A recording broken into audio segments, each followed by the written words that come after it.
Сынық құмыра. Ертеде берекелі өлкөдө ақ апа атанған бір әже өмір сүріпті. Ол кісі екі басына құмыра ілінген иін ағашпен бұлақтан үйіне су тасиды екен. Бұл құмыралардың біреуінде сызат бар екенде, ал екінші құмыра бүтін, кемшіліксіз болыпты.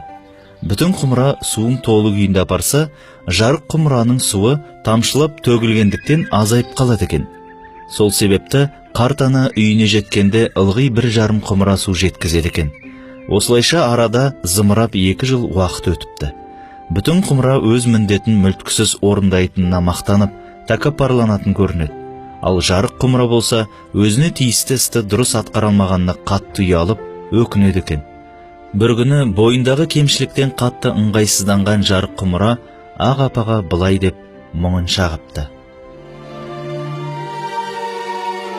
Кешіріңіз, бүйірімдегі сызаттың кесірінен тасыған суыңыздың жартысы босқа төгіліп жатыр. Сонда кейуана күлімсіреген қалпы құмыраға былай депті. Әй балапаным-ай, байқамаған екенсің ғой. Қарашы, сен жақтағы жолдың тұсы гүлдерге толы. Ал екінші құмыраның тұсында ешқандай гүл жоқ. Мен сенің бүйірімдегі жарықты бұрыннан білетінмін. Сондықтан сен жаққа гүлдің тұқымын ектім. Ал ол гүлдерді күнде сен суғарып тұрдың. 2 жыл болды, сол әдемі гүлдерді жинап, үйімді сәндеп жүрмін.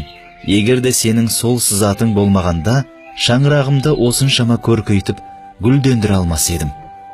Расында, біздің әрқайсымыздың өзімізге тән ерекшеліктеріміз, кемшіліктеріміз бар. Иә, басқа адамның кемшілігінен артықшылық көре алатын жан қандай мықты, қандай бақытты жан.